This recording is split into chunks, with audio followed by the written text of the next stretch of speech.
physiologically speaking, are almost costless. I mean, they are not like opium or like cocaine, which do change the state of mind, but leave terrible results physiologically and morally. Mr. Huxley, in your new essays, you state that these various enemies of freedom are pushing us toward a real-life, brave new world, and you say that it's awaiting us just around the corner. First of all, can you detail for us what life in this brave new world which you fear so much, or what life might be like?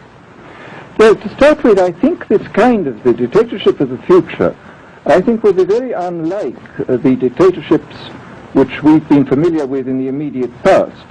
I mean, take another book prophesying the future, which was a very remarkable book, George Orwell's 1984. Well, this book was written at the height of the Stalinist regime and just after the Hitler regime, and there he foresaw a dictatorship using entirely the methods of terror, the methods of physical violence.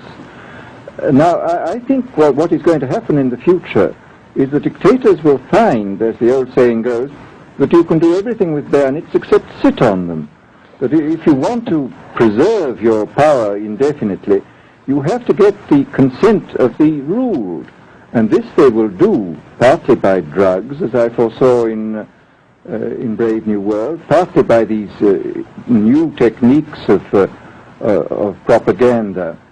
They will do it by bypassing the sort of rational side of man and appealing to his subconscious and his deeper emotions and his physiology even, and so making him actually love his slavery. I mean, I think this is the danger, that actually people may be in some ways happy under the new regime, but they will be happy in a situation where they oughtn't to be happy. But let me ask you this.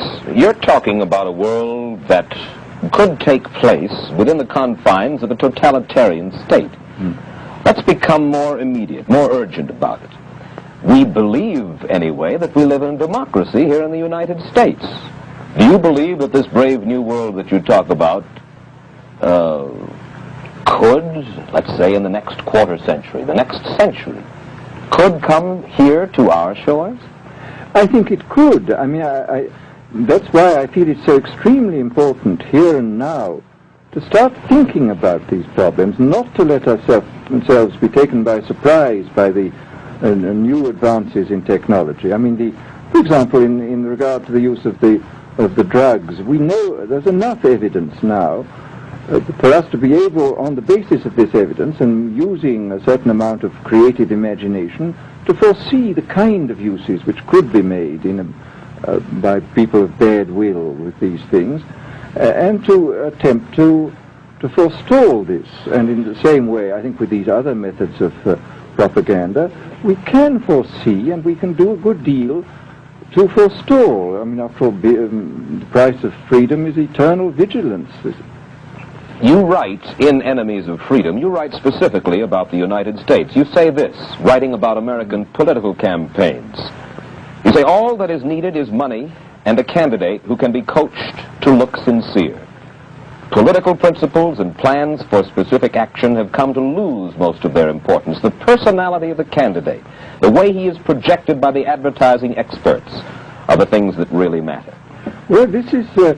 during the last campaign, there was a great deal of this kind of statement by the advertising managers of the campaign parties, this idea that the candidates had to be merchandised as though they were soap or toothpaste, and that you had to depend entirely on the personality. I mean, the personality is important, but there are certainly people with an extremely amiable personality, particularly on TV, who might not necessarily be very good in positions of political trust. Well, do you feel that men like Eisenhower, Stevenson, Nixon, with knowledge of forethought, were trying to pull the wool over the eyes of the American public? No, but they were being advised by powerful advertising agencies who were making campaigns of a quite different kind from what had been made before. And I think we shall see probably all kinds of new devices coming into the picture. I mean, for example, this thing which got a good deal of publicity last autumn subliminal projection. I mean, as it stands, this thing, I think, is of no menace to us at the moment. But I was talking the other day to one of the people who has done most experimental work in the psychological laboratory with this, who was saying precisely this, that it is not at the moment a danger, but once you've established a principle that something works, you can be absolutely sure that the technology of it is going to improve steadily. And I mean, his view of the subject was that, well, maybe they will use it to some extent in the 1960 campaign, but they will probably use it a good deal and much more effectively in the 1964 campaign, because this is the kind of rate at which technology advances. And we'll be persuaded to vote for a candidate that we do not know that we are being persuaded to vote for. Exactly. I mean, this is a rather alarming feature, that you're being persuaded below the level of choice and reason. In regard to advertising, which you mentioned just a little ago, in your writing, particularly in Enemies of Freedom, you attack Madison Avenue, which controls most of our television and radio advertising, newspaper advertising, and so forth. Why do you consistently attack the advertising agency? Well, no, I think that advertisement plays a very necessary role, but the danger, it seems to me, in a democracy is this. I mean, what does a democracy depend on? A democracy depends on the individual voter making an intelligent and rational choice for what he regards as his enlightened self-interest in any given circumstance. But what these people are doing, I mean, what both for their particular purposes, for selling goods, and the dictatorial propagandists are doing, is to try to bypass the rational side of man and to appeal directly to these unconscious forces below the surface, so that you are, in a way, making nonsense of the whole democratic procedure, which is based on conscious choice on rational grounds. Of course, well, maybe you have just answered this next question, because in your essay you write about television commercials, not just political commercials, but television commercials as such, and how, as you put it, today's children walk around singing beer commercials and toothpaste commercials, and then you link this phenomenon in some way with the dangers of a dictatorship. Now, could you spell out the connection, or how do you feel that you have done so sufficiently? Well, I mean, here, this whole question of children, I think, is a terribly important one, because the children are quite clearly much more suggestible than the average grown-up. And again, suppose that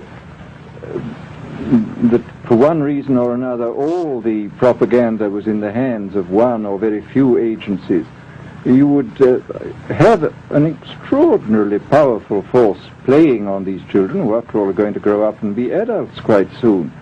I do think that this is not an immediate threat, but it remains a possible threat. And you said something to the effect in your essay that the children of Europe used to be called cannon fodder, and here in the United States they are television and radio fodder.